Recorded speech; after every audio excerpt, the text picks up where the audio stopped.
Have you ever wondered why some people seem to eat whatever they want and stay slim? Or why you can't seem to shed those stubborn pounds no matter how hard you try? What if we told you there's a simple eating pattern that could change everything? Hello and welcome back. Today we're diving deep into the world of intermittent fasting, the eating pattern that's taking the fitness world by storm. If you're looking to shed some pounds, boost your energy and improve your overall health, you're in the right place. So grab a glass of water, you'll see why later, and let's get started. What is intermittent fasting? Alright, let's kick things off by breaking down what intermittent fasting actually is. In simple terms, it's not about what you eat, but when you eat. Imagine your eating habits as a schedule. Intermittent fasting is all about alternating between periods of eating and not eating. Now, I know what you're thinking. Isn't that just skipping meals? Well, not exactly. It's a bit more structured than that. The idea is to create specific windows of time for eating and fasting. During your eating window, you can consume your normal meals. During your fasting window, you typically stick to water, black coffee, or other zero-calorie beverages. But here's the kicker. Intermittent fasting isn't a diet in the traditional sense. It doesn't tell you what foods to eat or avoid. Instead, it focuses on when you should eat them. Pretty cool, right? The gut.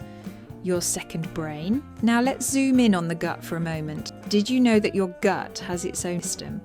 Yep, it's called the enteric nervous system, and it reflects that the second brain, 100 million nerve cells. That's more spinal cord. But wait, there's more. Also home to trillions of tiny microorganisms, most bacteria that make the gut microbiome. These little guys are freeloaders. They digest food, producing vitamins, and even immune system. Here's where it gets really interesting. These gut bacteria can actually influence your brain. They're neurotransmitters. You know, those chemical messengers that affect your mood and behavior. In fact, about 90% of your body's insulin, the feel-good chemical, is produced in your gut. No wonder we get hangry when the brain, more just a pretty thinker. Now let's brain. We all know the brain is responsible for actions. But when it comes to weight loss, the brain is like the conductor of a very complex orchestra. Your brain is constantly processing signals from your body, including it's keeping tabs on your energy, fullness cues, and even your cravings. Ever have an urge for chocolate when you're stressed? That's your gut having a little chat. The hypothalamus, small but mighty region in your brain, it from your nutrition and decides whether you need to eat more or burn some energy. But here's the kicker. Stress, lack of sleep, and certain foods can mess with this balance. When you're stressed, your brain cortisol, stress hormone, increase your appetite and make you crave high-calorie comforts. It's like your brain is trying to help you survive a stressful situation by stocking energy. The problem in our modern world, and those comfort foods are all too easily available.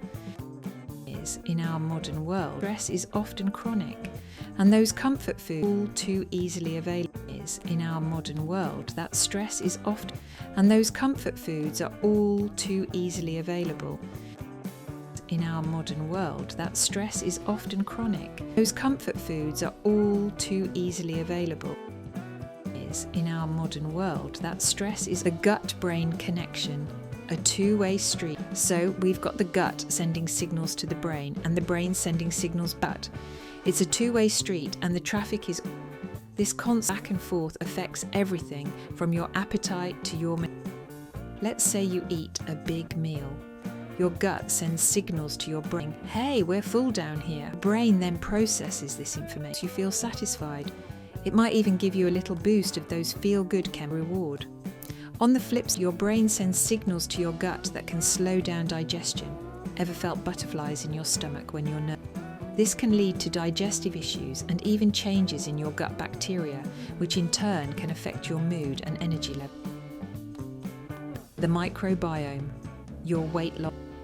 Now let's talk about those trillions of tiny tenants in your microbiome. These little guys roll in your weight. Research has shown that people with obesity tend to have an amounts of gut bacteria compared to people at a healthy weight. Some bacteria are better at extracting from food, which means you might be getting more calories from your food than you realize. But don't worry, all bad news. Certain types of area can actually help with. They can help feel full, reducing stress, sleep, and your waistline. Remember how we talked about stress affecting your gut? Well, it goes these. Your gut health can also affect how you handle stress. When your gut is unhappy, it signals to your brain this anxiety, and let's not forget about sleep. Poor sleep can mess with your gut bacteria, which in turn can affect your appetite and metabolism. It's like a domino effect. One bad night throw off your whole system. The good news, taking care of your gut can help you manage stress and when you're less stressed and well rested, you're more likely to make healthier food choices and have exercise. It's all connected. Practice for harnessing the gut-brain connection. So how can you use information to help with your weight loss? Here are a few practical tips. Eat a diet rich in fruits, vegetables, and whole grain. This will feed your good gut bacteria and keep your microbiome down. Include fermented foods. Things like yogurt, kefir, and sauerkraut can introduce beneficial to your gut. Manage your stress. Try meditation, yoga, or breathing exercise.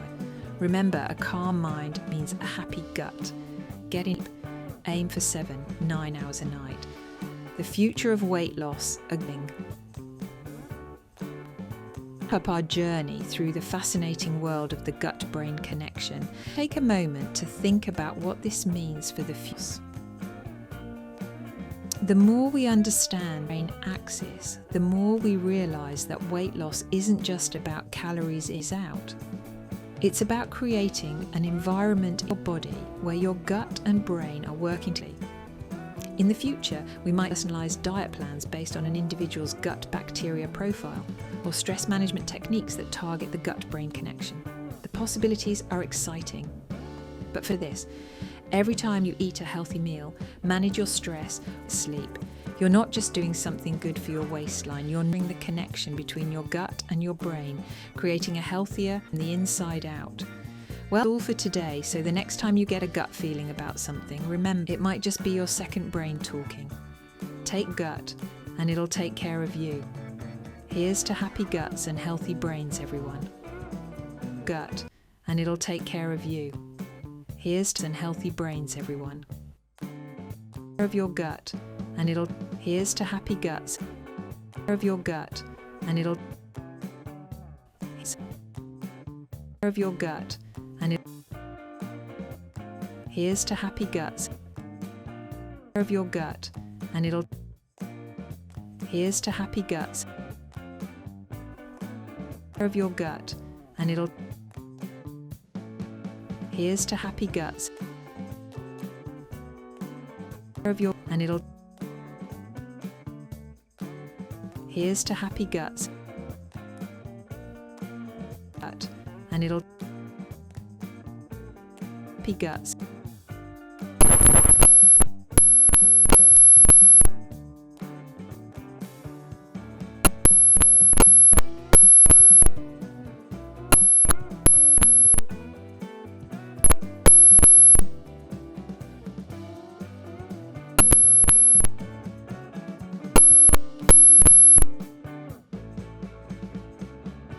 Combining intermittent fasting with other diets. One of the cool things about intermittent fasting is its flexibility. It can be combined with various other dietary approaches to supercharge your results. Let's explore a few popular combinations. Intermittent fasting and keto is a match made in fat-burning heaven. The ketogenic diet is all about low-carb, high-fat eating to put your body in a state of ketosis. Combine this with intermittent fasting and you've got a powerful duo for fat loss and mental clarity. For those who prefer a more balanced approach, intermittent fasting can work well with the Mediterranean diet. This heart-healthy eating pattern focuses on whole grains, lean proteins, healthy fats, and lots of fruits and veggies. The combination can provide the benefits of fasting, along with the nutritional perks of the Mediterranean diet. Plant-based eaters don't feel left out. Intermittent fasting can absolutely be done on a vegan or vegetarian diet. Just make sure you're getting enough protein and nutrients during your eating window. Remember, the key is finding a combination that works for you and that you can stick to long term. term. It's not about following the most extreme or restrictive plan, but about finding a sustainable approach to healthy eating.